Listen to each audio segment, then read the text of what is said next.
नमस्कार, बहुत स्वागत है आपका एबीपी न्यूज के इस खास मंच शिखर सम्मेलन से। मैं हूं आपके साथ शीरीन और आज शिखर सम्मेलन का ये मंच पहुंच चुका है उत्तर प्रदेश, जो कि देश का सबसे बड़ा सूबा और राजनीतिक मायनों में बहुत खास हो जाता है।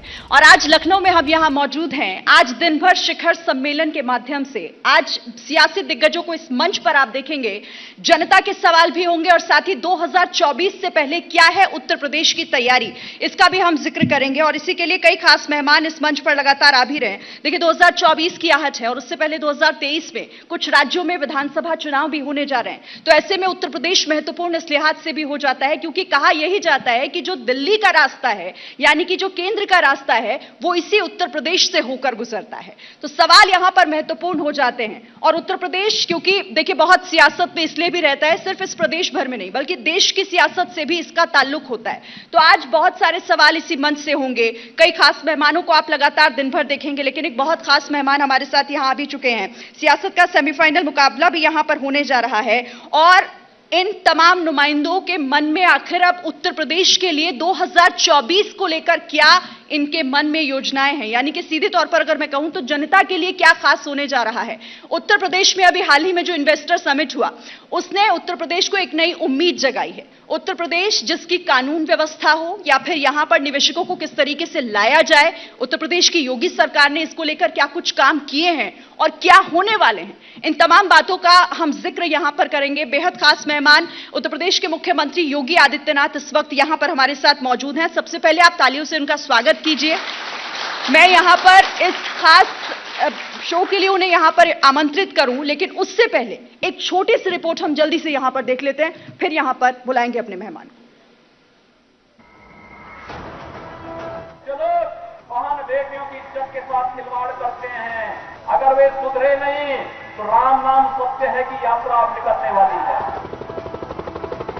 अगर वो व्यवधान डालेगा हम उसको गोली से समझाएंगे, व्यवधान डाल करके दंगा कराएगा तो गोली उसको समझा देगी।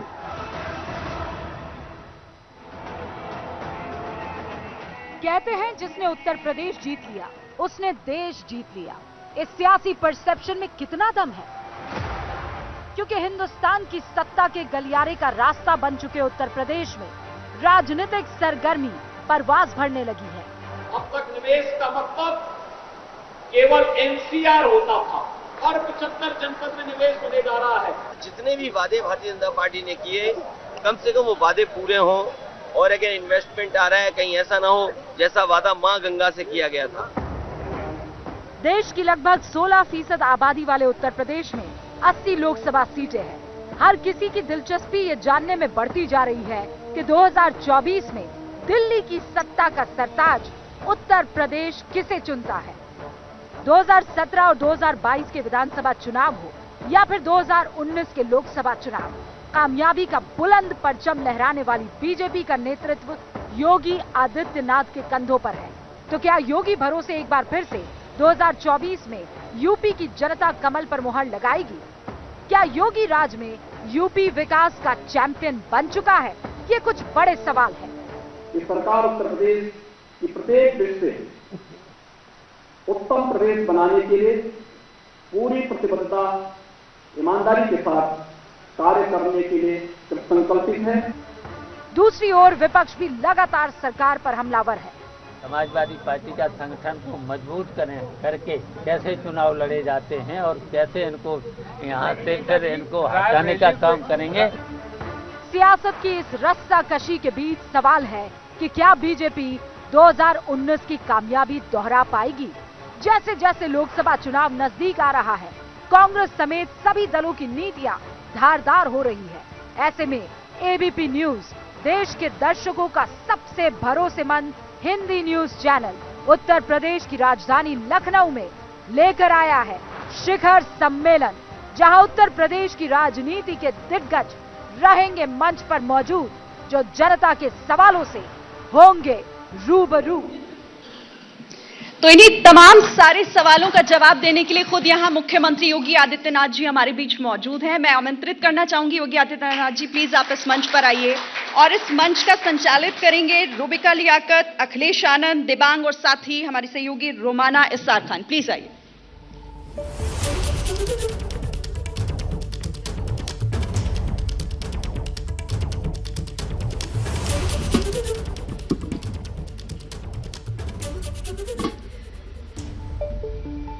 मोदी प्लस योगी 2024 में उपयोगी, एक बड़ा सवाल है। लेकिन जैसा कहते हैं ना, उत्तर प्रदेश वो रास्ता है जो सीधा दिल्ली तक लेकर जाता है। और इस वक्त उत्तर प्रदेश के मुखिया खुद योगी आदित्यनाथ हम चारों के सवालों का जवाब देने के लिए मौजूद हैं। योगी जी, आप तैयार हैं? हाँ, क्यों नहीं मैम, उसी के लिए आया हूं। ये वो राज्य था जो बीमारू राज्यों में जिसकी गिनती होती थी। ये वो राज्य था जो अक्सर हेडलाइंस जब बटोरता था तो गुंडाराज को लेकर, अपराध को लेकर, लेकिन इस बार सुर्खियों में जीआईएस है। अब जीआईएस भी मैंने इसलिए कहा है योगी जी, क्योंकि आप किसी भी बच्चे से पूछ लीजिए, वो कह देगा ग्लोबल इन्वेस्टर्स समिट की आप बात कर रही हैं। एक राज्य जिसकी जीडीपी से ज्यादा पैसा इन्वेस्टर्स लगाने को तैयार है। फॉर्मूला बताइए प्रभु। देखिए, फॉर्मूला वही है जो विधानसभा चुनाव के पहले आपने मेरा इंटरव्यू लेकर के पूछा था। तब भी आपने पूछा था ना कि क्या बीजेपी वापस आ पाएगी। तब भी मैंने कहा था कि डंके की चोट पर आएंगे। और आज फिर मैं कहता हूं, जायज के पहले मैंने इस बात को कहा था कि उत्तर प्रदेश के अंदर प्रधानमंत्री मोदी जी के मार्गदर्शन और प्रेरणा से पिछले 5-6 वर्षों के अंदर जो कुछ हुआ है, अगर सचमुच हमारी तपस्या फलीभूत हो रही है तो मान के चलिए कि जीडीपी से ज्यादा यहां निवेश के प्रस्ताव आएंगे। और वही यूपी के अंदर हुआ है। अभी तो ये शुरुआत है, अभी यात्रा बहुत आगे बढ़नी है। और मुझे लगता है कि उत्तर प्रदेश देश की सबसे बड़ी अर्थव्यवस्था में से एक होगा, इसमें किसी को कोई संदेह नहीं होना चाहिए। उत्तर प्रदेश असीम संभावनाओं वाला प्रदेश है और जितनी संभावना उत्तर प्रदेश के पास है, मुझे लगता है कि दुनिया के अंदर किसी के पास उतनी संभावना नहीं है। ये मैं डंके की चोट पे कह सकता हूं। हमारे पास सर्विस सेक्टर में है, हमारे पास दुनिया का सबसे बड़ा एमएसएमई का आधार हमारे पास मौजूद है, हमारे पास दुनिया का सबसे अच्छा युवा है। उस युवा के बल पर, उसके दम पर, उसकी प्रतिभा और उसकी ऊर्जा के बल पर, और दुनिया की सबसे अच्छी फर्टाइल लैंड भी हमारे पास मौजूद है, सबसे अच्छा जल संसाधन हमारे पास है। ये हमारी इन संभावनाओं को आगे बढ़ाता है। तो ये तो एक झलक है 33 से 35 लाख करोड़ का। अभी इससे कई गुना हम लोग लेकर के आने वाले हैं। मैं हूबहू जो कहा है वो शब्द आपको पढ़ के सुना रही हूं, क्योंकि आपने कहा हमारे पास ये है, हमारे पास वो है, हम सब ये देने को तैयार है। लेकिन अखिलेश यादव कहते हैं बाबा इतने कंजूस हैं कि वो किसी को कुछ नहीं देंगे, देंगे नहीं तो इन्वेस्टर आएगा नहीं, लाखों करोड़ के निवेश के दावे झूठे हैं। देखिए, उन्होंने यही सब कुछ किया है क्योंकि उन्होंने दिया नहीं, अपने लिए लिया है। और यहां तो जब अपना कुछ है ही नहीं, तो इसलिए जो कुछ भी होना है सब 25 करोड़ जनता के लिए होना है। इसलिए यहां तो देने के लिए ही है, यहां लेने के लिए कुछ भी नहीं है।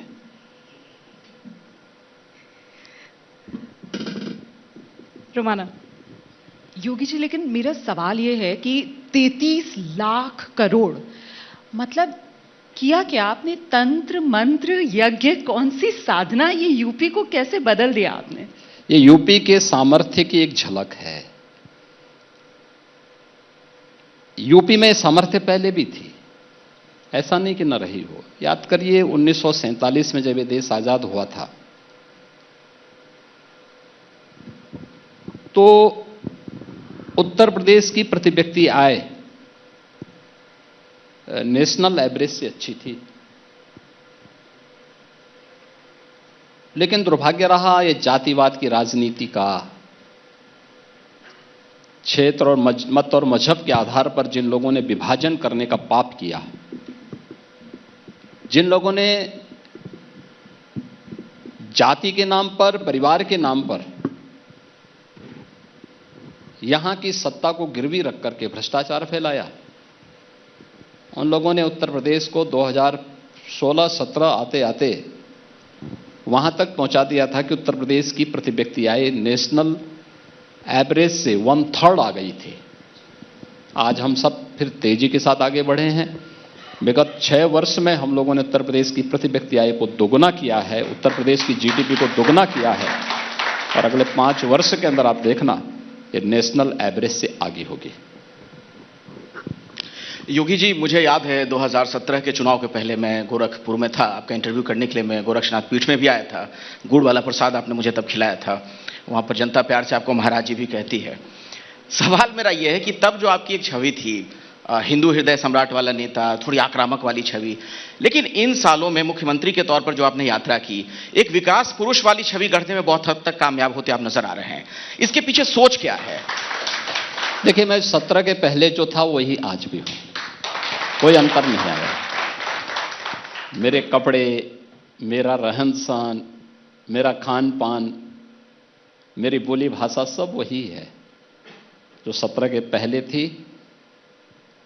17 के बाद पहले कालखंड में थी, और 17 के पहले कालखंड के बाद दूसरा कालखंड प्रारंभ होने के बाद भी वही था, और आगे भी वही रहने वाला है। कुछ भी बदलाव नहीं होने वाला है। हां, लोगों ने जब मुझे गोरक्षपीठ में देखा था, तो मंदिर में आएंगे तो स्वाभाविक रूप से मंदिर जैसा ही आपको देखने को मिलेगा। आप जब मुझे एक सांसद के रूप में देखते थे तो सांसद के रूप में मुझे गोरखपुर के प्रश्नों को उठाते हुए आप देखते रहे होंगे, पूर्वांचल के प्रश्नों को उठाते हुए देखते रहे होंगे, उन ज्वलंत मुद्दों पर बात करते हुए देखते रहे होंगे जिनका समाधान अरसे से नहीं हो पाया था। लेकिन एक मुख्यमंत्री के रूप में जब कार्य करने का अवसर मुझे मिला, अब ये तो नहीं हो सकता है कि 17 के पहले मैं इंसेफ्लाइटिस जैसे मुद्दों के लिए जूझता था, लड़ता था, सड़क से लेकर सदन तक, और जब जिम्मेदारी मुझे मिल गई तो अब भी मैं दूसरों को दोषारोपण करने लग जाऊंगा। ये जिम्मेदारी मेरे ऊपर थी, मैंने उस जिम्मेदारी को स्वीकार किया, और आज मैं कह सकता हूं कि इंसेफ्लाइटिस जैसी बीमारी पूर्वांचल में 96% हम उसको समाधान कर चुके हैं, पूरी तरह समाप्त कर चुके हैं। हम जब निर्णय लेते हैं तो फिर उसको उसके अंत तक भी पहुंचाते हैं, और यही एक संकल्प लोगों को दिखा देता है कि भाई ये कैसे हो पाया है। भाई हम लोग पहले भी वही करते थे, हां तरीका अलग रहा होगा, रास्ते अलग अलग रहे होंगे, मंजिल एक थी। योगी जी, कुल मिलाकर आप ये मानेंगे कि ये जो समिट है ये आपके निजी जीवन में एक महत्वपूर्ण पड़ाव भी है? देखिए, मेरा निजी जीवन कुछ भी नहीं है, मेरा अपना कुछ भी नहीं है, और मैंने अपने लिए कुछ छोड़ा भी नहीं है। किसी को गलत फहमी होगी कि मैं अपने लिए करता हूं, कुछ नहीं करता मैं अपने लिए। जिस दिन मैंने सन्यास की दीक्षा ले ली है ना, उस दिन हमने तय कर लिया कि अपने लिए कुछ नहीं करना है। जो करना है देश के लिए करना है, समाज के लिए करना है, और इसलिए एक पड़ाव है। ऐसे पड़ाव अचानक नहीं आते, इसके लिए प्रयास करने होते हैं। उन संभावनाओं को देश और दुनिया के सामने रखना होता है कि वास्तव में ये संभावनाएं हमारे पास हैं, हम कर सकते हैं। उत्तर प्रदेश में 17 के पहले आपका भी आना जाना बहुत रहा है, और मुझे याद है 17 की विधानसभा चुनाव के दौरान आपसे मेरा इंटरव्यू हुआ था, काफी बड़ा एक लंबा इंटरव्यू हुआ था। हाँ, काफी टक्कर वाला था। नहीं, टक्कर वाला तो हम टक्कर वैसे भी नहीं लेना चाहते किसी की। जिससे हमें टक्कर लेनी होती है उसको टक्कर ले ही रहे। लेकिन अच्छा इंटरव्यू था, और मैंने तब भी आपको बताया था कि देखिए यूपी बहुत संभावना वाला प्रदेश है, लेकिन उससे पहले क्या, 17 के पहले क्या स्थिति थी? हर तीसरे दिन एक दंगा होता था, हर तीसरे दिन दंगा होता था। बेटियां सुरक्षित नहीं थी, लोग पलायन कर रहे थे। किसी भी सभ्य समाज के लिए क्या यह शोभा देता है? आज कम से कम मैं कह सकता हूं पिछले 6 वर्ष के दौरान उत्तर प्रदेश के अंदर कोई दंगा नहीं हुआ है और मेरे रहते हुए दंगा हो भी नहीं सकता है। अगर उत्तर प्रदेश की बेटी है, उसकी सुरक्षा की जिम्मेदारी हमारी है, हम उसकी सुरक्षा की जिम्मेदारी लेते हैं। और जो जिस तरीके से परेशान करेगा, छेड़ेगा, फिर उसको उसका दुष्परिणाम भी भुगतना पड़ेगा, ये भी हम कह सकते हैं और हमने किया भी है, कार्रवाई कर भी रहे हैं। यही स्थिति उत्तर प्रदेश के उन सामर्थ्यों को लेकर, नौकरशाही को लेकर। देखिए, हम कहीं किसी भी कोई बाहर का कोई इन्वेस्टर आता था उत्तर प्रदेश के बारे में, अरे साहब हम तो यहाँ की नौकरशाही से बहुत डरते हैं। हमने कहा भाई नौकरशाही बेलगाम इसलिए थी क्योंकि जो हुक्मरान थे उनको इतनी फुर्सत ही नहीं थी कि उस पर नकेल कस सके। तो यहाँ तो मेरा 24 घंटे है नकेल कसने के लिए। हम बैठ करके पेंच इतना कस देते हैं कि अगर एक बार किसी का पेंच कस गया ना, दोबारा ऐसा तान करके बात नहीं कर सकता है। इसलिए हमने नौकरशाही की, उसी नौकरशाही की व्यवस्था को ठीक किया, उसको अनुशासित किया, कार्य के प्रति जवाबदेही बनाया, और जो अपने कार्य के प्रति जवाबदेही नहीं हो सकता है उसकी छुट्टी भी करती हुई हमने कहा तुम, मैं जानता हूं तुम कितने ज्यादा जो है अपनी सिफारिशी करवाते हो, और जाओ अपने आका से बता देना। हमने कार्रवाई की है और कार्रवाई होनी जब शुरू हुई, आज आपने देखा होगा उत्तर प्रदेश में कहीं नौकरशाही के बारे में बहुत अच्छा मैसेज है। ऐसे ही यूपी में लोग कहते हैं लैंड बैंक नहीं है, हमने एंटी भूमाफिया टास्क फोर्स बनाया। मैंने कहा कोई जमीन खरीदेंगे नहीं, 64,000 एकड़ लैंड भूमाफियाओं के कब्जे से मुक्त करवाई यूपी के अंदर, एक बहुत बड़ा लैंड बैंक बनाया। और यही नहीं, पिक एंड चूज नहीं होगा, क्योंकि जब अपना कुछ नहीं है तो एक पॉलिसी बनाओ, हर एक के लिए खुला रास्ता। आप आइए हमारी पॉलिसी में निवेश करिए, हम आपको इस पॉलिसी के अंतर्गत एक सुविधा देंगे। योगी जी, ये तो बात हो गई, मैं एक थोड़ा भविष्य में देखना चाहता हूं। देखिए 1979 में चीन में पॉलिसी बनी, एक बच्चा होगा एक परिवार में, वो बच्चा अब 44 साल का हो गया है। अनुमान लगा रहे हैं, और ये ILO का अनुमान है कि अगले 5 साल में चीन में लेबर फोर्स की बात करें तो करीब 20 करोड़ की कमी आएगी, 20 करोड़ लोगों की। यूपी में संख्या बहुत है, युवा बहुत हैं। अगर ये इन्वेस्टमेंट आ रहा है, युवा वहां जाके तैयार हो, स्किल डेवलपमेंट, ये एक बहुत बड़ी चीज होने वाली है। उस पर आप क्या कर रहे हैं? अगर देखिए, सबसे पहली बात तो ये है कि हम अपने युवा को चीन क्यों भेजेंगे? चीन का निवेश भारत में आएगा और यूपी में आएगा। बिल्कुल। एक, हमने अपने यहां स्किल मिशन के अंतर्गत, PM स्किल मिशन के अंतर्गत स्किल डेवलपमेंट के एक बेहतरीन कार्यक्रम को, न्यू एज कोर्सेज और ट्रेड को हम लोग यहां पे प्रारंभ किए हैं। आज ऐसा नहीं कि हम लोग अपने बच्चों को फिटिंग का और इलेक्ट्रीशियन का काम सिखाएं या वेल्डिंग में वो रॉड वाला सिखाएं। हम नए कोर्स के साथ जा रहे हैं, ड्रोन टेक्नोलॉजी के साथ उसको लेके जा रहे हैं। हमने आज के संदर्भ में जो नए रोबोटिक उस टेक्नोलॉजी में हम उसको लेकर के जा रहे हैं, हम उसको आज न्यू एज कोर्सेज के साथ ट्रेंड कर रहे हैं, और उसको दुनिया की मार्केट में अगर वो जाना ही चाहता है तो वहां के लिए भी उसको ट्रेंड कर रहे हैं। लेकिन साथ साथ हम उस प्रकार का निवेश यूपी के अंदर करके यूपी को ही भारत के डेवलपमेंट का ग्रोथ इंजन बनाएंगे, और उस दिशा में हमने अपना कार्य प्रारंभ किया है। पिछले 6 वर्ष के अंदर की जो प्रोग्रेस है एक सार्थक दिशा में आगे बढ़ी है। कल ही हम लोगों ने टाटा के साथ अपने वोकेशनल एजुकेशन के कुछ इंस्टीट्यूट को डेवलप करने के एक नए कार्यक्रम को अपनी सहमति दी है। वर्ल्ड क्लास स्किल डेवलपमेंट के सेंटर यूपी के अंदर आने वाले समय में बहुत अच्छे बनने जा रहे हैं। कुछ हमारे बने हैं, कुछ और बनने जा रहे हैं, जिसमें टाटा टेक्नोलॉजीज में हमारा सहयोग करने जा रही है, हमारे साथ मिलकर के काम करना चाहती है। हमने इसके लिए अपनी सहमति दी है, एक अच्छी दिशा में आगे बढ़ रहे हैं। योगी जी, मैं ग्लोबल इन्वेस्टमेंट समिट को लेकर एक ये बहुत महत्वपूर्ण सवाल है जो आम यूपी का नागरिक इस वक्त आपको सुन रहा है। वो ये कहेगा ये तो बड़े बड़े वादे किए हैं, बड़े बड़े लोग आए हैं, राज्य के मुखिया जो हैं वो उनसे, मेरे घर में इन लाखों करोड़ों रुपए का इस्तेमाल कैसे होगा? खासकर वो इलाके, सर हमने देखा है कि ये जितने भी बड़ी कंपनियां आती हैं ये दिल्ली एनसीआर में पसंद करती है इन्वेस्टमेंट करना, लेकिन वो जो बुंदेलखंड में रहता है, वो जो ईस्टर्न यूपी में रहता है, वो जो सेंट्रल यूपी में रहता है, वो उसकी माँ उसकी बहन पूछ रही है ये पैसे कहाँ कैसे आएंगे। देखिए रूपिका जी, कुछ चीजें हमें देखना होगा। ये निवेश महाकुंभ जो हुआ है, इसकी यही तो विशेषता है।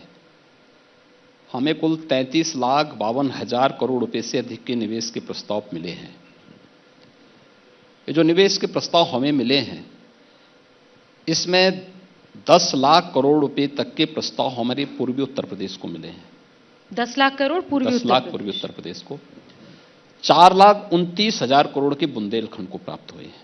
आपने बांटा है मतलब? मैं क्या कर रहा हूं, और ये केवल रीजन ही नहीं बांटे, बुंदेलखंड में हमारे 7 जनपद आते हैं और केवल वहीं के लिए नहीं है। अभी पूर्वांचल में, पूर्वी उत्तर प्रदेश में 26 जनपद आते हैं, केवल उन्हीं के एक जगह के लिए नहीं। ये सभी 75 के 75 जनपदों में निवेश होने जा रहा है। पहली बार है जब 75 के 75 जनपदों में निवेश होने जा रहा है। दूसरा, हमने इससे पहले जो कार्य किया, देखिए उत्तर प्रदेश में निवेश, आखिर नौकरी आएगी, यहीं के यूथ को तो मिलेगी। जिस नौकरी के लिए उसे देश के अन्य राज्यों में या दुनिया के देशों में भटकना पड़ता था, आज यूपी में ही उससे प्राप्त होगा। एक यहां के यूथ के लिए एक अवसर, फैक्ट्री लगेगी तो रॉ मटेरियल तो यही मार्केट से खरीदना पड़ेगा ना, तो लोग जब यहां से खरीदेंगे तो उसको खरीदने के लिए यहीं का तो किसान से कोई व्यक्ति खरीदेगा, लेबर यहीं का तो लगेगा, मटेरियल यहीं का लगेगा, सब कुछ यहीं का लगना है, ईंट यहीं से लगेगा, बालू सरिया सब यहीं से लगना है, लेबर यहीं से मिलना है, तो उसको कहीं बाहर और क्यों जाना पड़ेगा। तीसरा है कि उत्तर प्रदेश के अंदर इन सभी कार्यक्रमों के लिए, देखिए एक उद्योग हमने लगा, लेकिन उसके एंकर यूनिट तो यहीं पे स्थापित होनी है ना। और यूपी इस मामले में बहुत समृद्धशाली है। हमने पहले ही इसका पूरा होमवर्क किया है, 1 डिस्ट्रिक्ट 1 प्रोडक्ट के माध्यम से परंपरागत उद्यम को प्रोत्साहित करने के लिए। देखिए 17 के पहले सब दम तोड़ रहा था, ये सब पलायन कर रहे थे। आप मुरादाबाद में जाइए ना, मुरादाबाद में मुश्किल से 2,000-2,500 करोड़ रुपए का एक्सपोर्ट हो पा रहा था, और उनके यहां भी रोज पॉल्यूशन कंट्रोल बोर्ड के लोग, अथॉरिटी के लोग जाकर के धमक करके उनको जो है परेशान करते थे, उनकी यूनिट बंद कराते थे। हमने जब 1 डिस्ट्रिक्ट 1 प्रोडक्ट के साथ वहां का ब्रॉस के आइटम को जोड़ा, हमने उनको कोयला और केरोसिन से अलग करते हुए पीएनजी का कनेक्शन दिलाया, बिजली की आपूर्ति की। आज 15,000 करोड़ रुपए का एक्सपोर्ट अकेले मुरादाबाद कर रहा है। कारपेट आपका जो है भदोई का दम तोड़ चुका था। लोगों ने कहा साहब इनके पास टेक्नोलॉजी है, इंटरनेशनल मार्केट में भी ये लोग कहीं कंपटीशन में नहीं आ सकते हैं। वो बेचारे सब हैंडलूम, पावरलूम वाले, कारपेट बनाने वाले सारे कारीगर बेरोजगार की तरह घूम रहे थे। आज वहां 6,000 करोड़ रुपए का एक्सपोर्ट हो रहा है। हमने टेक्नोलॉजी भी दी, उनको डिजाइन भी दी, उनको मार्केट भी दी और एक्सपोर्ट सब्सिडी भी दी। आज 6,000 करोड़ का हो रहा है। हमने देखिए एक जाति नहीं देखी, मत और मजहब नहीं देखा, हर एक जनपद की एक एक आइटम को प्रमोट किया। परिणाम क्या है? 1,61,00,000 नौजवानों को हमने सीधे सीधे इसके साथ रोजगार के साथ जोड़ा। 60 लाख उद्यमियों को प्रधानमंत्री मुद्रा योजना के माध्यम से, मुख्यमंत्री युवा स्वरोजगार योजना के माध्यम से सीधे बैंकों के साथ जोड़ा। हमने कहा पैसा अगर यूपी का है तो ये पैसा यूपी का यूपी में क्यों नहीं खर्च होगा।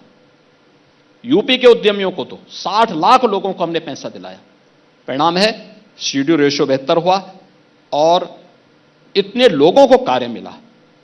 आज सीएमआई ही जब अपना रिपोर्ट, ईआई अपनी रिपोर्ट प्रस्तुत करता है तो जो 17 के पहले यूपी का जो अनएम्प्लॉयमेंट रेट 19% से अधिक था, आज वह घट करके 3% के पास आ चुका है। योगी जी, ये यूपी की उपलब्धि है और इसीलिए मैं कह रहा हूं इसका लाभ यूपी के हर तबके को होने जा रहा है, हर तबके को होने जा रहा है। और खासतौर पर यूपी का युवा आने वाले समय में नौकरी के लिए उसे दुनिया के अंदर नहीं भागना पड़ेगा, अपने घर अपने गांव में उसे काम मिलेगा।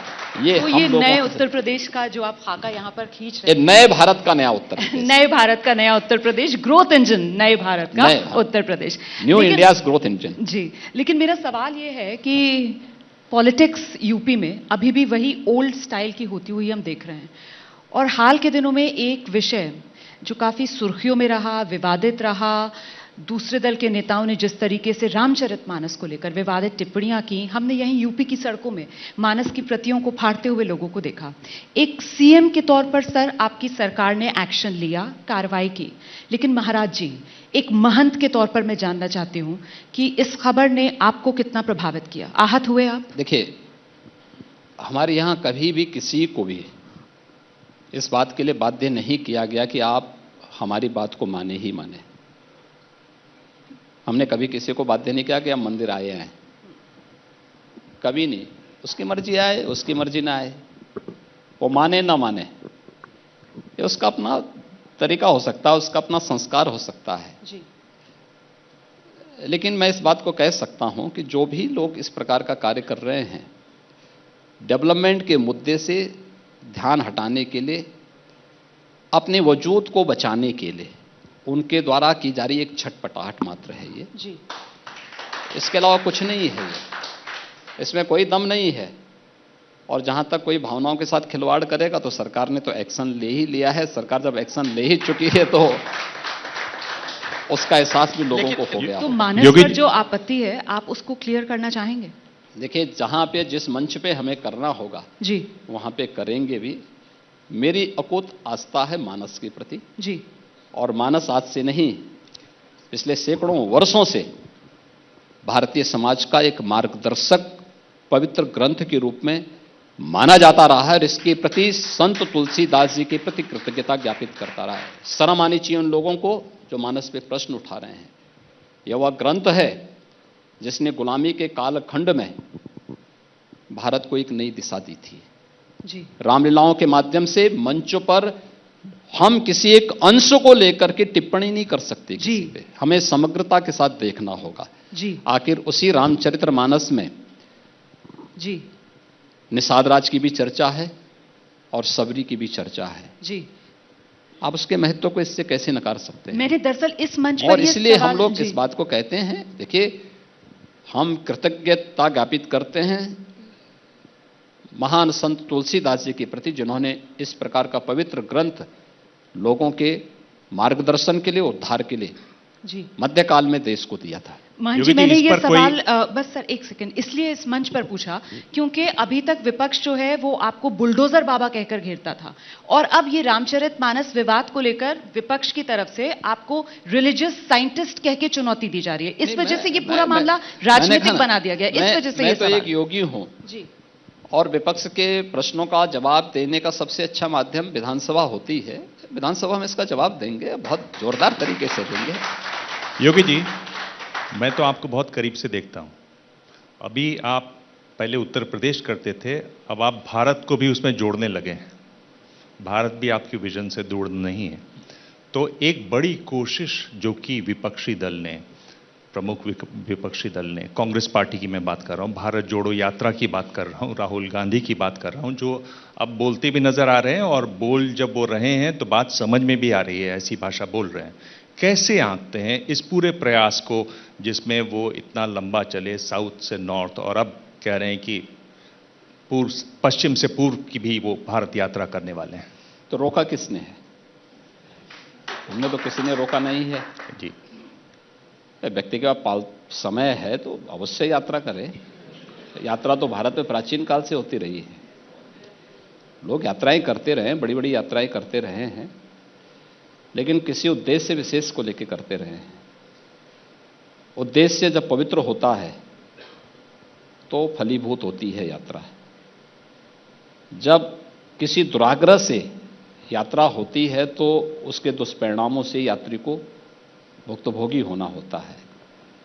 तो एक दुराग्रह के साथ भारत को कमतर आंकने का, भारत को कमजोर करने का, विघटनकारी तत्वों को प्रश्रय देने का जिस यात्रा के बीज ही उस पर बोए जा रहे हों, कभी फलीभूत हो ही नहीं सकती है। पर वो तो ये कोई कह फायदा रहे हैं नहीं, कभी नहीं होना है। योगी जी, एक सवाल और भी है। राहुल गांधी का जो आजकल एक नया लुक नजर आ रहा है, दाढ़ी वाड़ी उन्होंने बढ़ा ली है, भारत जोड़ो यात्रा के दौरान हमने देखा। जब से एक भगवाधारी मुख्यमंत्री बने, साधु संतों का ऐसा लगता है राजनीति में भी प्रभाव बढ़ा है, ये उसका आप इफेक्ट तो नहीं देखते हैं? नहीं, देखिए, हमारी तो तीसरी पीढ़ी में मैं हूं जो राजनीति में हूं, और हम एक सामान्य सेवा भाव के साथ आए हैं, काम कर रहे हैं। उसमें संलिप्तता हमारी यानी बहुत न्यूनतम होती है। कोई दिक्कत नहीं भाई, व्यक्ति को कैसे रहना है ये उसको तय करना है। अब कोई नंगा ही जाना चाहता है तो कौन रोक सकता है उसको। पर वो ये कह रहे हैं कि बीजेपी बांटने की राजनीति कर रही है, वैमनस्य पैदा कर रही है, नफरत ला रही है, और इसीलिए हमने मोहब्बत की दुकान खोल दी है। वो आपको चैलेंज कर रहे हैं कि चल के दिखा दें जम्मू कश्मीर में कोई एक बीजेपी का नेता। ये तो आजादी के पहले से वो मोहब्बत कर रहे हैं देश से। ये तो पूरा देश जानता है कि किस किस से इन लोगों ने मोहब्बत की थी। और चैलेंज पर आप क्या जवाब देंगे? मैंने कहा ना कि ये तो पहले से ही कांग्रेस करती रही है। देश का विभाजन उन्होंने कराया ही था। देश को हर एक उस स्तर पर कटघरे में खड़ा करने का प्रयास किया ही था। तो जिनको अपनी परंपरा पर गौरव की अनुभूति ना होती हो, जो अपने का पैदाइशी एक्सीडेंटल मानते हो, तो उनसे किसी सार्थक निर्णय की, एक सार्थक बहस की चर्चा करना, मुझे लगता है कि 370 जाने के बाद योगी जी वो ये कह रहे हैं जम्मू कश्मीर में आप लोग पैदल उनकी तरह मार्च नहीं कर सकते हैं, जम्मू कश्मीर की जनता के बीच आप लोग चल नहीं सकते हैं, बीजेपी के नेता। देखिए, बीजेपी ने पंचायत चुनाव वहां लड़ा है और अच्छा स्थान प्राप्त किया है। लोगों का रुझान बीजेपी के प्रति हुआ। दूसरा, हर एक कार्य हमारे लिए राजनीति को ध्यान में रख करके नहीं होता है।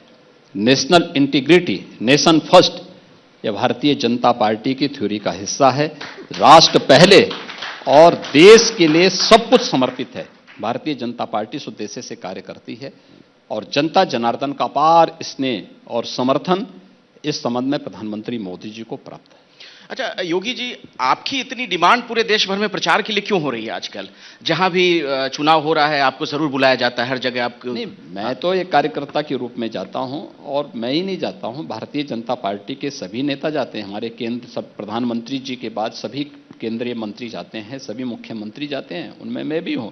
क्योंकि मैं भगवा कपड़ा पहनता हूं तो अलग से दिखाई देता हूं।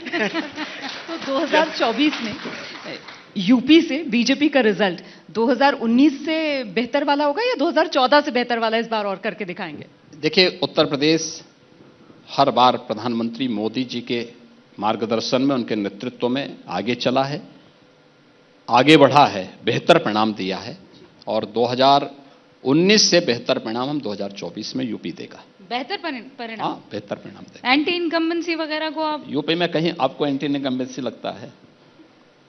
आप तो अभी 22 में आई थी इंटरव्यू लेने के लिए योगी जी। तब तो आपने जोरदार इंटरव्यू के माध्यम से उस समय, यद्यपि आपका ट्यून नेगेटिव नहीं था, लेकिन आपने कहा था कि हम उसके बाद देखेंगे। आप स्वयं ही 1 साल के बाद आ रही हैं। आपने टाइम ही नहीं दिया, आप इन्वेस्टर समिट में इतना बिजी हो गए महाराज। योगी जी बताइए कि अगर 2024 की बात करें तो विपक्ष की तरफ से आप किसकी चुनौती को प्रबल समझते हैं? कौन है ऐसे? देखिए, विपक्ष के पास कोई दम नहीं है। मुझे एक बात बताइए, कांग्रेस को कोई नेता मानने को तैयार ही नहीं, और दूसरे दल क्यों मानेंगे जब उनके दल के लोग ही नहीं मान रहे हैं? आखिर कांग्रेस तो सबसे बड़ी विपक्षी पार्टी थी, तो जब उनकी पार्टी के लोग ही उनको अपना नेता नहीं मानते हैं तो अन्य दलों के लोग क्यों मानेंगे? नीतीश कुमार? नहीं, मैंने कहा ना, कोई क्यों मानेगा? कोई किसी को नहीं मानने को तैयार है। ममता बनर्जी? हर व्यक्ति वहां स्वयं में एक प्रत्याशी है, और जो किसी दूसरे को नेता मानने को तैयार नहीं है। इसलिए 2024 में भारतीय जनता पार्टी के सामने, प्रधानमंत्री मोदी जी के सामने कहीं किसी की कोई तुलना ही नहीं हो सकती। अच्छा योगी जी, हम लोग जहां पर बैठे हुए हैं जिस शहर में, उसके बारे में एक सवाल आपसे पूछना चाहता हूं। बड़ी चर्चा हो रही है, लखनऊ का नाम बदल रहे हैं क्या? देखिए, हम नाम बदलने के पहले पूर्व घोषणा नहीं करते हैं। लक्ष्मण जी की मूर्ति तो दिख गई हम लोगों को एयरपोर्ट पे ही। देखिए, जब करना होगा तो दमदार तरीके से ही करेंगे। लखनऊ अपने आप में एक ऐतिहासिक नाम है और लखनऊ हमारे प्रदेश की राजधानी है। लखनऊ की पहचान पौराणिक भी है, ऐतिहासिक भी है, इसलिए लखनऊ अभी लखनऊ के रूप में जाना जा रहा है, लखनऊ ही रहेगा। एक सुझाव आ गया है, स्वामी प्रसाद मौर्य कह रहे हैं कि इसका नाम लखन पासी क्यों ना कर दिया जाए, लखनऊ के राजा लखन पासी की जो पत्नी। हाँ, क्यों नहीं भाई, लखन पासी एक पराक्रमी राजा थे और भी थे यहाँ पे बहुत सारे, बिजली पासी भी थे, अच्छे पराक्रमी राजा थे। लखनऊ की परंपरा ऐतिहासिक पृष्ठभूमि के साथ साथ बेगम हजरत महल 1857 की क्रांति की बहुत बड़ी वीरांगना थी और उस समय उन्होंने ब्रिटिशर के खिलाफ आज़ादी की उस लड़ाई में प्रमुख भूमिका का निर्वहन किया था। लेकिन अगर हम उससे पहले भी जाएं तो लखनऊ की पहचान एक पौराणिक कालखंड से भी रही है। अवध प्रांत का ही भूभाग रहा है, उससे प्राचीन भी रही है और मुझे लगता है कि लखनऊ देश का हृदय स्थल है और लखनऊ लखनऊ के रूप में जाना जा रहा है, प्रदेश की राजधानी है, विकास कर रहा है। इसमें पिछले 5 दिनों से उत्सव जैसा माहौल है। 3 दिन तक इन्वेस्टर समिट का, ग्लोबल इन्वेस्टर समिट के लिए 40 देशों के प्रतिनिधि आए थे, 4 देशों के मंत्री भी आए थे। आदरणीय प्रधानमंत्री जी ने उद्घाटन किया, आदरणीय राष्ट्रपति जी ने समापन किया, माननीय रक्षा मंत्री जी का, माननीय गृह मंत्री जी का और तमाम हमारे केंद्रीय मंत्रियों का सानिध्य भी प्राप्त हुआ। 25,000 से अधिक लोगों ने उस पूरे कार्यक्रम में सहभागिता सुनिश्चित की अपने 3 दिन के कार्यक्रम में। और ये कार्यक्रम संपन्न हुआ तो G20 समूह से जुड़े हुए डिजिटल इकोनॉमी वर्किंग ग्रुप की बैठक वर्तमान में चल रही है। आज दोपहर तक वो बैठक चलेगी। अभी मैं कुछ देर पहले, यहाँ आने के पहले, पूर्वोत्तर राज्यों के अखिल भारतीय विद्यार्थी परिषद के नेतृत्व में सील टूर, वहाँ के छात्रों का एक टूर यहाँ अभी आज ही मॉर्निंग में आया है। पूर्वोत्तर राज्यों के 29 छात्र आए हुए हैं। ये सब तो सभी ये हम लोगों को बताती है कि लखनऊ राजधानी में हर एक का आगना हमारी तो उस परंपरा को और आगे बढ़ाता है, अतिथि देवो भव के इस भाव को आगे बढ़ाता है। योगी जी, आप एक बात तो फायदा हुआ लखनऊ का, योगी जी आप जो आए हैं, अब आप ज्यादा मुस्कुराते हैं क्योंकि लखनऊ की लाइन है, मुस्कुराइए आप लखनऊ में। इसीलिए मैं हंसता हूं जिससे कोई भी आकर के हंस सके। कंटेजियस, हाँ, जिसे कहते हैं आप मुस्कुराएंगे सामने वाला। लेकिन बार बार ये कहा जा रहा है कि अभी भी आप यूपी को भले ही आगे ले जाने की बात कर रहे हैं, लेकिन जैसा रुमाना कह रही थी कि मुद्दे वही पुराने हैं। मदनी साहब, महमूद मदनी साहब, अभी उन्होंने हाल ही में बयान दिया है, इस्लाम का जिक्र छेड़ा है। उन्होंने कहा सबसे प्राचीनतम अगर कोई धर्म है तो इस्लाम है, उसकी पैदाइश जो है यहीं हुई है, इस पर बहस ही नहीं होनी चाहिए। आपकी क्या राय है? देखिए, मदनी साहब जो है बुजुर्ग हैं और काफी उम्रदराज हैं। बुजुर्ग होने के नाते मैं उनका सम्मान करता हूं, लेकिन जो उन्होंने पढ़ा है वही तो बोलेंगे। देखिए, कमी जो उनको पढ़ाया गया वही तो, इसी को स्वामी विवेकानंद जी ने कहा था कूप मंडूप।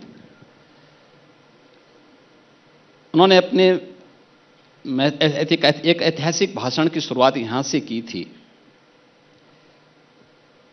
कि एक कुएं में एक बार एक बाहर का मेंढक आ गया है, कुएं में गिरा तो कुएं में जो मेंढक थे उसने कहा कि भाई तुम कहां से आए हो? उसने कहा साहब मैं समुद्र से आया हूं। तो कहा समुद्र कहाँ है? उन्होंने कहा बाहर बहुत बड़ा समुद्र है। कहा समुद्र क्या होता है? कहा था जल है वहां। कहा कि उसने एक कुएं के अंदर एक जगह से दूसरी जगह छलांग लगाया। कहा इतना इससे भी बड़ा? कहा भी बहुत बड़ा है। तो उसी में वो झगड़ पड़ा। कहा कि भाई तुम झूठ बोलते हो। तो जिसने दुनिया देखी ही नहीं है वो तो यही बोलेगा। उंगली में जिनको हम गिन सकते हैं कितने दिन का है इनका इतिहास, वे हमें प्राचीनता के बारे में बताएंगे, पौराणिकता के बारे में बताएंगे। ये तो सूर्य को दीप दिखाने जैसा है। लेकिन बोल दिया तो उन्होंने बोल दिया, इसको बहुत गंभीरता से भी नहीं लेना चाहिए। योगी जी, मुझे लगता है कि चीजें चल प्रवाह के साथ लोगों को अभिव्यक्ति की स्वतंत्रता का हिस्सा बनने देना चाहिए। ठीक, एक अलग अंदाज है योगी जी। आपने वो रामचरितमानस पर भी कहा चलने दीजिए, मैं नहीं टिप्पणी करूंगा। इस पर भी आपने कहा प्रवाह में बह रहा है। आप अब इन मुद्दों पर ना बोलना पसंद करते ना बोलना पसंद नहीं करना, मैं उस पर कुछ कार्य करना चाहता हूं। एक ये इशारा बहुत तगड़ा है। नहीं, मैंने कहा ना क्या कार्य हम उस पर कार्य कर रहे हैं। हम उस बुद्धि को सोच रहे हैं कि उस बुद्धि को विकास के रास्ते पर कैसे लेकर के जाएं, जो आज भी अपने उससे हट करके नहीं आगे बढ़ना चाहते हैं। और इसलिए हमने कहा ना उस पर हम कार्य कर रहे हैं। होमवर्क हमारा होने दीजिए। बिल्कुल, कहेंगे नहीं करके दिखाएंगे। कुछ चल रहा है योगी जी के मन में। लेकिन मैं आपसे जानना चाह रही थी कि एक और बयान है। अभी रूबिका ने जिस तरीके से मौलाना अरशद मदनी साहब के बयान का जिक्र किया, ऐसे ही मैं आरएसएस प्रमुख मोहन भागवत जी के बयान का यहाँ पर आपसे जिक्र करना चाहूंगी। उन्होंने कहा कि साहब ये जातियां जो हैं वो ब्राह्मणों ने बनाई। बाद में वो बयान कहा गया साहब उन्होंने ब्राह्मण नहीं, उन्होंने पंडित कहा था। तो इस बयान को भी आप क्या गंभीरता से लेंगे या बस चलने दीजिए? देखिए, आपने अगर भारतीय शास्त्रों को पढ़ा होता, देखा होता, तो संभवतः प्रश्न मुझसे नहीं करते। जन्मना जायते शूद्र कर्मणा द्विज उच्यते, या श्रीमद् भगवत गीता में भी बहुत स्पष्ट लिखा गया है, चातुर्वर्ण्यम मया सृष्टम गुण कर्म विभाग स। अगर हम इन पंक्तियों को सही परिप्रेक्ष्य में ले लेंगे तो मुझे लगता है कि आदरणीय भागवत जी के उस पर कोई टीका टिप्पणी और किसी प्रकार का कोई प्रश्न किसी को नहीं उठाना चाहिए।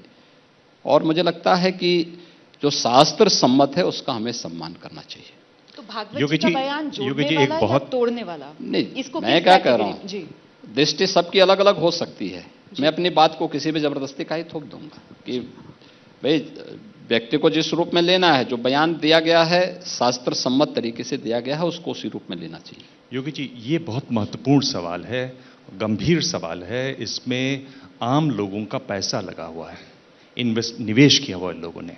बात हो रही है एसबीआई की, जिससे इस कंपनी ने 21,000 करोड़ रुपए लिए हैं। पंजाब नेशनल बैंक की 7,000 करोड़ रुपए, एलआईसी में, अडानी ग्रुप की मैं बात कर रहा हूं, जिस पर सवाल उठ रहे हैं। आपको क्या लगता है जो यूपी का जो आम निवेशक है उसका पैसा सुरक्षित रहे? क्या सरकार को इस पर कोई कदम नहीं उठाना चाहिए? क्या अडानी ग्रुप की जांच नहीं होनी चाहिए ताकि दूध का दूध और पानी का पानी हो, ये संशय भी न हो? लोग तो अब परेशान हैं, समझ नहीं पा रहे हैं कि बचेगा या नहीं बचेगा। देखिए, एक ऐसी रिपोर्ट जिसकी सच्चाई में ही अभी संदिग्धता हो, उस पर कोई टिप्पणी करना जल्दीबाजी होगी। दूसरा, हमें इस बात को नहीं भूलना चाहिए कि अर्थव्यवस्था की ग्रोथ के लिए इन्वेस्टमेंट और उद्योग जगत की उपस्थिति एक महत्वपूर्ण तथ्य है। हां, हम अपनी शर्तों को वहां पर रखें कि आपकी उसमें ये पारदर्शिता होनी चाहिए, ये होना चाहिए, हर जगह होता है, होता भी है। लेकिन जिन लोगों को भारत की प्रगति अच्छी नहीं लगती, जो लोग भारत को कि वर्तमान की ग्रोथ रेट से घबराए हुए हैं, क्योंकि दुनिया के अंदर बड़े देशों में सबसे अच्छी ग्रोथ रेट भारत की चल रही है, वे लोग भारत को कब छोड़ने वाले हैं? और आपको लगता नहीं कि सारे एक जैसे उसके इस एक एक कड़ी को अगर आप जोड़ करके देखेंगे तो क्या कोई अंतर्राष्ट्रीय साजिश नहीं हो रही है? भारत सरकार ने उसके बारे में अपने तथ्यों से बहुत स्पष्ट कर दिया है, सदन में भी कर दिया है और स्पष्ट बोल दिया है।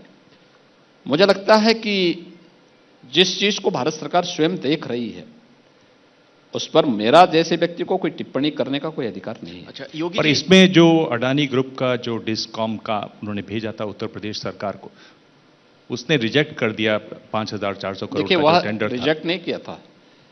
देखिए वह तो एक प्रक्रिया होती है, एक टेंडर की प्रक्रिया यहां निकलती है, डिस्कॉम के द्वारा निकाली जाती है जी। और डिस्कॉम में जो L1 होगा उसको उसका ठेका मिलता है। तो जिसका L1 होगा उसको मिला होगा, कोई नहीं संतुष्ट हुए होंगे, उससे ऊपर सबके रहेंगे, सबके रिजेक्ट हो गए होंगे, किसी एक व्यक्ति का नहीं हुआ होगा। वो तो एक प्रक्रिया का हिस्सा है। तो हमारे यहां बहुत सारे लोग आते हैं, बहुत सारे लोगों को हम कार्य लेते होंगे, लेकिन जो उस प्रक्रिया में फिट बैठता होगा, L1 होगा और उन शर्तों को पूरा कर रहा होगा, वह उस प्रक्रिया का पार्ट अच्छी बिड थी अडानी की। देखिए मैंने कहा ना, वह कई गुना ज्यादा बिड थी उससे, और वह आज का मामला नहीं, वह 2 महीने पहले का मामला है। योगी जी एक सवाल मेरा अब ये है, जिस विषय को लेकर सबसे ज्यादा चर्चा होती है, आपके लिए कहा जाता है कि लॉ एंड ऑर्डर को आपने काफी दुरुस्त किया उत्तर प्रदेश में, पुलिसिया कार्य प्रणाली को आपने ठीक किया, लेकिन इन सब के बीच जब कानपुर जैसी घटनाएं हो जाती हैं तो कई गंभीर सवाल खड़े हो जाते हैं। क्यों ऐसा हो जाता है? देखिए घटना दुखद है, उसके लिए हमारी एक SIT काम कर रही है, हमने मजिस्ट्रियल जांच के भी आदेश दिए हैं। पूरी रिपोर्ट, जब ये सब चीज जांच की प्रक्रिया के हिस्से हैं तो पूरी रिपोर्ट का इंतजार एक बार हमें करना चाहिए। एक संवेदनशील मामला है और इस मामले में जो दूध का दूध होगा, दूध का दूध, पानी का पानी, बहुत साफ पारदर्शी तरीके से सबके सामने रखें। लेकिन अखिलेश यादव तो कह रहे हैं कि दरअसल ब्राह्मणों को प्रताड़ित किया जा रहा है आपके राज्य में। तो अच्छी बात है, वो तो उन्होंने अपने संस्कारों को प्रदर्शित किया ही जब रामचरितमानस की प्रतियां फाड़ी हैं। उन्होंने बताइए, ये लोग उपदेश देंगे इसके बारे में। योगी जी, आपसे इस सवाल का जवाब लेना बहुत महत्वपूर्ण है, ये सेंसिटिव मुद्दा भी है। कल मैं बागेश्वर धाम में थी, आपने उनके पीठाधीश्वर के बारे में सुना ही होगा, धीरेन्द्र कृष्ण शास्त्री जी। उनसे जब सवाल और जवाब का सिलसिला चल रहा था तो उन्होंने हिंदू राष्ट्र, अखंड भारत हम बनाएंगे, हिंदू राष्ट्र हम बनाएंगे। योगी आदित्यनाथ जो कि सरकार का अहम चेहरा है, हिंदू राष्ट्र को लेकर आपकी क्या टिप्पणी है? और आप इनको 2 भागों में भी कर सकते हैं, एक सरकार के मुखिया होने के नाते भी और एक महंत होने के नाते भी, लेकिन दोनों जवाब दीजिएगा योगी जी। देखिए सबसे पहली बात तो यह कि हिंदू राष्ट्र से हमारा मतलब क्या है। हिंदू कोई मत, कोई मजहब, कोई संप्रदाय नहीं है। यह एक सांस्कृतिक शब्दावली है जो भारत के हर एक नागरिक के लिए फिट बैठती है उसकी सांस्कृतिक नागरिकता की दिशा से। भारत का कोई व्यक्ति हज करने के लिए जाता है तो उसका संबोधन वहां हिंदू का होता है, हिंदू नाम से जाना जाता है। अगर भारत का कोई व्यक्ति हज करने के लिए जा रहा है, वहां कोई उसको हाजी के रूप में नहीं मानता, वहां पे कोई उसको इस्लाम के रूप में नहीं मानता, वहां उसको हिंदू नाम से संबोधित किया जाता है, तो वहां तो किसी को परेशानी नहीं होती है। और उस परिप्रेक्ष्य में अगर आप देखेंगे तो भारत हिंदू राष्ट्र है, क्योंकि भारत का हर नागरिक हिंदू है, हर नागरिक हिंदू है, क्योंकि यह कोई जाति सूचक, मत और मजहब सूचक शब्द नहीं है। यह हमारी सांस्कृतिक एकता को, जो हिमालय से समुद्र पर्यंत तक के इस विस्तृत भूभाग के अंदर जन्मे हुए लोग, ये अपने आप में हिंदू कहलाते हैं, उस रूप में अगर कोई लेगा तो हिंदू राष्ट्र से मुझे लगता है किसी को परहेज नहीं होना चाहिए। योगी जी, अगर आप इसको मत, मजहब या संप्रदाय के साथ जोड़ रहे हैं तो इसका मतलब हम हिंदू को समझने की भूल कर रहे हैं। एक कार्यक्रम में अमित शाह ने कहा भारत सरकार का एक ही धर्म है और वो है संविधान। हिंदू राष्ट्र के सवाल पर उन्होंने ये जवाब दिया। मैंने कहा ना कि अगर हिंदू को आप मत और मजहब के साथ जोड़ रहे हैं तो हम हिंदू को समझने की भूल कर रहे हैं। हमें दोनों चीजें बहुत स्पष्ट करनी होंगी। और जहां तक संविधान की बात है तो संविधान के प्रति तो हर भारतीय के मन में सर्वोच्च सम्मान का भाव होना चाहिए, क्योंकि वही हमारा मार्गदर्शक है। तो हमेशा से हिंदू राष्ट्र था, आप ये मान रहे हैं, तो फिर उसे बनाने की जद्दोजहद और कवायद क्यों? भारत हिंदू राष्ट्र था, है और वर्तमान में भी रहेगा, आगे भी रहेगा। एक और सवाल था मेरे मन में। अभी हमने देखा, कल ही खबर आई कि साहब बीबीसी के दफ्तरों पे छापेमारी, उसको लेकर कई तरीके के सवाल जो विपक्ष की तरफ से खड़े किए गए, और वो इसलिए क्योंकि पिछले दिनों एक डॉक्यूमेंट्री जो बीबीसी की तरफ से आई थी जिसको देश में प्रतिबंधित किया। इस पर आपका नजरिया इस रूप में कि अगर कोई केंद्रीय एजेंसी कोई एक्शन लेती है तो फिर उसको सत्ताधारी पार्टी के पॉलिटिकल वेंडिटा से जोड़ा जाता है, और ये देश में नहीं, उत्तर प्रदेश में भी और तमाम राज्यों में भी ये हो रहा है। देखिए, इसको आप सेंट्रल गवर्नमेंट से या किसी गवर्नमेंट से क्यों जोड़ रहे हैं? इनकम टैक्स अपने आप में एक एजेंसी है, स्वतंत्र एजेंसी है। उसको किसी भी संस्था की कार्यपद्धति को देखने, जांचने का पूरा अधिकार है। और ये केवल बीबीसी का ही नहीं हो रहा है, तमाम अन्य उसका होता है, संस्थाओं का होता है, एजेंसियों का होता है। उसमें कोई आपत्ति किसी को होने भी नहीं चाहिए, सबको सहयोग। बीबीसी ने स्वयं अपना बयान जारी करके इस बात को कहा कि हम सकारात्मक सहयोग कर रहे हैं, हमें कोई आपत्ति नहीं है। तो फिर इसको किसी पॉलिटिक्स के साथ जोड़ने का मतलब क्या? टाइमिंग ना योगी जी, टाइमिंग बहुत महत्वपूर्ण है। अब टाइमिंग जैसे ही कोई कुछ छापता है उसके वहां पर अधिकारी पहुंच जाते हैं। देखिए, ऐसा नहीं है, आपके यहाँ तो नहीं कभी पड़ा छपा। लेकिन योगी जी, हम पारदर्शिता से चलते हैं। नहीं, यहाँ तो सारी कार्यपद्धति बहुत पारदर्शी। अखिलेश यादव कह रहे हैं कि दरअसल बीबीसी पर जो छापा है ये वैचारिक आपातकाल की घोषणा है। बहुत भारी भरकम शब्द। ये वैचारिक आपातकाल की बात वो कर रहे हैं जिन्होंने हल्ला बोल का नारा दिया था यूपी में,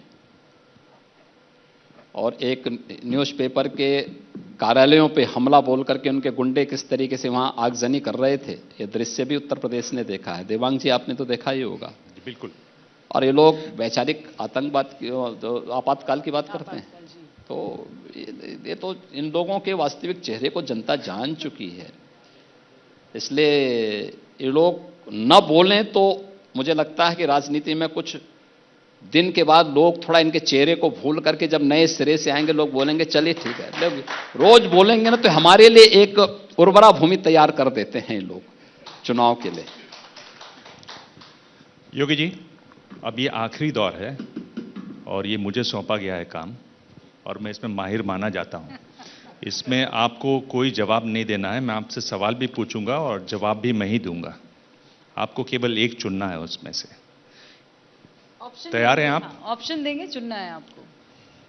ये बताइए कि आप मुख्यमंत्री बने 2 बार, तो ज्यादा खुशी आपको कब हुई, पहली बार या दूसरी बार? मुझे खुशी तब हुई थी जिस दिन मैंने योगी के रूप में दीक्षा ली थी, सबसे ज्यादा खुशी उस दिन हुई थी, और मैं उसी रूप में रहना पसंद करूंगा। योगी जी, तो कोर्स से बाहर का सवाल हो गया। नहीं, मैंने कहा ना, आपका प्रश्न भी कोर्स से बाहर का था तो जवाब भी कोर्स से बाहर का था। पर पहली बार तो आप तैयार ही नहीं थे, आपने बहुत बार बताया इस बात को। मतलब मैंने कहा ना, ज्यादा खुशी हुई होगी। मुझे कोई खुशी और कोई गम कभी नहीं रहता है। अच्छा। हां, सन्यास के जीवन में सेवा का एक निश्चित कार्यकाल होता है। एक योगी के रूप में, एक सांसद के रूप में, सेवा का एक विस्तृत आयाम मुख्यमंत्री के रूप में मिला, वह एक अवसर है, और उस अवसर का भरपूर उपयोग उत्तर प्रदेश वासियों के लिए हमने किया। चलिए, फिल्म एक आई थी कभी खुशी कभी गम, आपकी फिल्म बनेगी तो न खुशी न गम है। न खुशी न गम, यही एक योगी के जीवन में ही हो सकता है। चलिए ठीक है। हमारी जो मुलाकात हुई थी, टक्कर हुई थी, उसमें आपने कहा था कि मैं कहीं नहीं हूं और सब जगह हूं। अब आप देखिए तो आप सब जगह हैं और सब जगह हैं। तो भविष्य में आप खुद को केंद्र में देखना चाहेंगे या राज्य में? मैं अपने मठ में देखना चाहूंगा।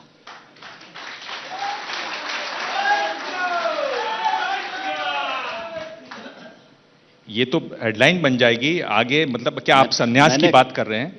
मैं सन्यासी ही हूं, लेना क्या, मैं तो मैं तो ऑलरेडी उसको बहुत पहले, आज से 30 साल पहले ले चुका हूं। नहीं, पर अब तो आप राजनीति में हैं, क्या आप? नहीं, मैं राजनीति मेरा फुल टाइम जॉब नहीं है, कभी मैंने इस बात को नहीं कहा, कभी नहीं। मैंने राजनीति को कभी भी अपना सब कुछ मान करके नहीं किया। हां, एक जिम्मेदार नागरिक के नाते और एक योगी नेतृत्व देने की सामर्थ्य भी रखता है, इस देश से उस चुनौती को स्वीकार किया है। और मेरा मानना है कि मेरा वास्तविक गंतव्य एक योगी के रूप में ही अंतिम अपनी दिनचर्या को आगे बढ़ाने की होनी चाहिए। तो अब ना मतलब योगी जी ये बोल रहे हैं कि मुख्यमंत्री बने हैं, फिर प्रधानमंत्री बनेंगे, उसके बाद मठ में जाके बैठेंगे? नहीं, मैंने कभी नहीं कहा कि मैं प्रधानमंत्री बनने जा रहा हूं। मैं एक योगी हूं और योगी के रूप में ही रहना चाहता हूं। जी, ये बताइए कि अगर 2024 की बात करें योगी जी, तो आप प्रमुख चुनौती किसकी मानते हैं? विपक्ष की तरफ से कोई तो होगा विपक्ष में, राहुल गांधी या नीतीश कुमार या कोई और नेता? देखिए, विपक्ष गुमराह हो चुका था, गुमराह है, पथभ्रष्ट है, उनका कोई अपना नेशनल एजेंडा नहीं है, इसलिए जनता भी उनको गंभीरता से नहीं ले रही है। मालूम है इन सब के अपने संकीर्ण स्वार्थ हैं, इसलिए जनता उनको कोई महत्व नहीं देने जा रही है। आपको क्या लगता है 2024 में बड़ा मुद्दा क्या होगा? राम मंदिर जो बनकर तैयार हो जाएगा या विकास का काम जो आप लोगों ने किया है? इनमें से, इन दोनों में से बड़ा मुद्दा कौन होगा? मोदी सरकार की 10 वर्ष की उपलब्धियां, हर एक फील्ड की, क्या वह देश की आध्यात्मिक और सांस्कृतिक विरासत की उत्थान का रहा हो, भारत की आर्थिक समृद्धि का रहा हो, बाह्य और आंतरिक सुरक्षा का हो, गरीब कल्याणकारी योजनाओं का हो, या फिर भारत के वैश्विक मंच पर सम्मान का है, ये इन्हीं उपलब्धियों के बल पर भारतीय जनता पार्टी 2024 में भी जाने जा रही है। और यह भारतीय जनता पार्टी ने हर एक फील्ड में सर्वांगीण विकास की जो बात की थी, उसी को भारतीय जनता पार्टी करके दिखा भी रही है। अंतिम सवाल है कि इन दो में से कौन सा मुद्दा है जो आगामी चुनावों के लिए, मैं विधानसभा चुनावों की भी बात कर रहा हूं, ज्यादा महत्वपूर्ण होंगे? एक है ओल्ड पेंशन स्कीम का मुद्दा, दूसरा यूसीसी का मुद्दा, यूनिफॉर्म सिविल कोड का मुद्दा। मैंने कहा ना, जो देश के हित में होगा, केंद्र सरकार उसके लिए कार्य कर रही है। राज्य सरकार और केंद्र सरकार, डबल इंजन की सरकार ने मिलकर के उन सभी कार्यक्रमों को लेकर के आगे बढ़ रही है। ये कोई मुद्दे नहीं है, और आवश्यकता पड़ेगी देश के हित में तो भारतीय जनता पार्टी नेतृत्व की सरकार उस प्रकार के कदम उठाने में सक्षम है। यूसीसी पर पर्सनल लॉ बोर्ड ने कहा है, मुस्लिम पर्सनल लॉ बोर्ड ने, कि चूंकि बहुत यहां पे अलग अलग धर्म हैं, इसलिए वो रहना चाहिए यूसीसी। आपकी इस पर क्या राय है योगी जी? देखिए, हम सबको एक बात को मानना होगा कि देश संविधान से चलेगा, मेरी व्यक्तिगत राय से नहीं, किसी पर्सनल एजेंडे से नहीं, और भारत के संविधान के प्रति सर्वोच्च सम्मान रखते हुए हर व्यक्ति को उसका सम्मान करना ही होगा। मैं ही शब्द इसलिए कह रहा हूं क्योंकि अगर हम एक राष्ट्र के रूप में भारत को समृद्धि की ओर अग्रसर करना चाहते हैं तो 140 करोड़ लोगों की जिम्मेदारी बनती है कि हम सब मिलकर के भारत के संविधान के प्रति सर्वोच्च सम्मान का भाव रखें और अपने पर्सनल एजेंडे को, वह किसी जाति, मत और मजहब का हो, क्षेत्र भाषा का हो या किसी पर्सनल लॉ का हो, उसको अगर अपने दायरे में सीमित रखेंगे तो देश के हित में होगा और सबके हित में होगा। ये तो नया देश, नया उत्तर प्रदेश, एक नया योगी भी हम देख रहे हैं आज। ये नए भारत का नया उत्तर प्रदेश है। योगी जी, एक आखिरी सवाल पड़ोसी मुल्क को लेकर है। हिंदुस्तान समृद्धि की तरफ अग्रसर है, पाकिस्तान के बारे में आप सुन ही रहे होंगे, लगातार नीचे की तरफ जाता हुआ, और हमने तो बाकायदा खबरें दिखाई है कि वहां पर कई पाकिस्तानी हैं जो ये कह रहे हैं कि ऐसी हालत रही तो हमें दोबारा विलय करना पड़ेगा हिंदुस्तान में। क्या राय है आपकी इस पर? देखिए, श्री अरविंद ने पाकिस्तान के बारे में बहुत स्पष्ट घोषणा की थी कि आध्यात्मिक जगत में पाकिस्तान कोई वास्तविकता नहीं है। तो जिसकी वास्तविकता नहीं है वो तो इतने दिन चल भी गया, एक गनीमत करिए, और धरती पे बोझ ही बना रहेगा जितने दिन रहेगा। जितनी जल्दी वह भारत के अंदर अपने को समाहित कर दे वही देश के हित में है, उनके हित में होगा। ये तो अखंड नारा का, अखंड भारत का नारा आप बुलंद कर, अखंड भारत बनना ही बनना, यही सच्चाई है। ये जो आप कथनी और करनी वाली बात कर रहे थे उसी पर तो आपका ब्लूप्रिंट तैयार नहीं हो रहा है। करने दीजिए, अभी आने चलने दीजिए, अभी बहुत सारी चीजों को भविष्य के गर्त में रखना चाहिए। बहुत बहुत शुक्रिया। ये उत्तर प्रदेश के मुख्यमंत्री योगी आदित्यनाथ थे। सवालों के चक्रव्यूह से इन्होंने अपना खुद का सामना करवाया, तमाम सवालों के जवाब दिए हैं, पहले से ज्यादा मुखर, पहले से ज्यादा प्रखर, पहले से ज्यादा क्लैरिटी और विजन के साथ। देश के सबसे बड़े सूबे के मुख्यमंत्री योगी आदित्यनाथ अभी आपके सवालों का जवाब देते हुए आगे भी इसी तरीके से सवालों की बौछार बाकी तमाम चेहरों पर जारी रहेगी शिखर सम्मेलन में। बहुत बहुत शुक्रिया। धन्यवाद जी, बहुत बहुत धन्यवाद। धन्यवाद योगी आदित्यनाथ जी। लेकिन आप मंच छोड़े, मैं 2 मिनट का समय हम और चाहेंगे आपके साथ, और मैं मंच पर एबीपी न्यूज के संपादक संत प्रसाद राय जी को यहां बुलाना चाहूंगी ताकि वो यहां आए और मुख्यमंत्री जी का स्वागत करें। प्लीज आइए।